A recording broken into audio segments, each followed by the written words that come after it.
এখন ওই এতগুলো জমি হাজার হাজারের জমি ছিল রাখছে তরমুজের লেগিয়া, ধানও নাই, নাড়াকুড়াও নাই, গরু রাখতে না, আমরাও খাইতে না, গরু তো খাইতে না। এখন আমরা কেমন করবো? উড়াল দেবো গরু বছর লেগিয়া না, কমবে দামু, কোনো উপায় নাই। তরমুজ দেয় হারা হাজার হাজার কানি বুঝ যাচ্ছা খিল যাচ্ছা তরমুজ খেতে লেগিয়া। এখন ধান পান হয় না, আমরা গরু বছর রাখতে যা, গরু বছর রাখতে ঘাস খাওয়ামু, খাওয়া পাই না, নাড়াও হয় না, ধানও হয় না। আর আমরা কোন জায়গায় যাম কান দিই, কোন জায়গায় থাকবো আমরা এখন কন, কোন জায়গায় থাকবো এখন, কোন জায়গায় থাকা গরু বছর লেগে আমরা কষ্ট করতে আসি। খিল যাচ্ছা না, ধান পান হয় না, তরমুজ খেতে লেগিয়া রাখা, সেই এইরকম কামরা করছে। নাড়াকুড়াও নাই, জানো গরু লেগে আমরা কোন বিভাগে আসি আমরা কন। শহরে এখন তরমুজ চাষ কারণের চাষাবাদের লেগে এখন ধান পান কিছু হয় না। হ্যাঁ, এত পরিমাণ সার ওষুধ দেয়, এর জন্য এই জমি এখন মরুভূমির মতো হয়ে যাইতে আছে। আগে শস্য হইতে, ডাল হইতে, কলি হইতে, এগুলো আর এখন হয় না। আগে ধান চাষ করতাম, এখন এই ধানও চাষ করতে দিতে আছে না। কিছু জমি চাষ হয়, হাতে ধান এরকম হয় না, কারণ তরমুজ খেতে ধান দিলে দেখা যাচ্ছে গোড়ায় অনেক হয়, কিন্তু মাথা দিয়ে ধান হয় না, শুকাই যায়। কিছু ধান থাকে ভালো, কিছু শুকাই যাইতেছে।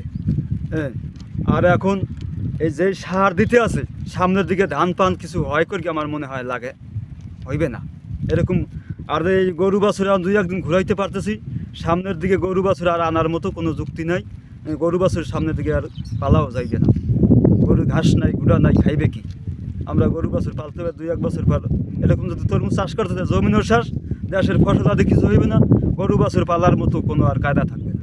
উপকূলীয় চরাঞ্চলে অতিরিক্ত সার বিষ প্রয়োগে তরমুজ চাষের কারণে এখানকার মাটি, পানি এবং বাতাসে এখন বিষের ছড়াছড়ি। এখানকার বাস্তু সংস্থান ভেঙে যাচ্ছে। সবচেয়ে ক্ষতিগ্রস্ত হচ্ছে পাখিরা। একসময় এই অঞ্চলে পরিযায়ী পাখি দেখা যেত। সার বিষ প্রয়োগের কারণে মাটির অণুজীব থেকে শুরু করে পোকামাকড় মারা যাচ্ছে। কৃষকরা চরাঞ্চলে এ সময়ে মুগ মসুর সহ দানা জাতীয় ফুল ফসলের আবাদ করত।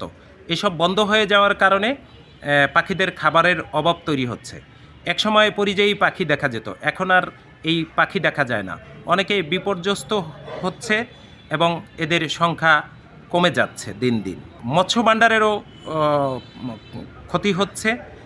সংশ্লিষ্ট কর্তৃপক্ষের প্রতি জোর দাবি জানাই পরিকল্পিত এবং পরিবেশ বান্ধব তরমুজ চাষের পরিকল্পনা প্রণয়ন এবং উদ্যোগী হওয়ার জন্য। পটুয়াখালীর বাউফল উপজেলায় এবছর 4,500 হেক্টর জমিতে তরমুজ আবাদ করছেন কৃষকরা।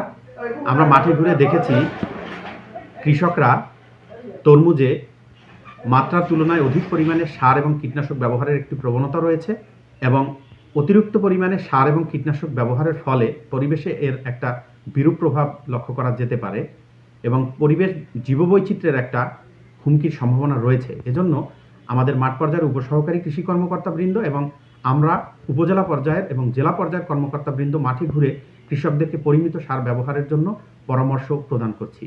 আমরা ঊর্ধ্বতন কর্তৃপক্ষকে বিষয়টি অবগত করেছি এবং এ বিষয়ে কৃষি বিজ্ঞানীরা যদি আরও ব্যাপক গবেষণা করেন এবং পরিবেশবিদরাও যদি আরও ব্যাপক পরিমাণে গবেষণা করেন, আমার মনে হয় বিষয়টি আরও ফলপ্রসূ হবে এবং উপকূলীয় অঞ্চলের জীববৈচিত্র্য সংরক্ষণে রেখে কিভাবে আমরা তরমুজ আবাদ করতে পারি সে বিষয়ে আরও অধিকতর গবেষণা প্রয়োজন।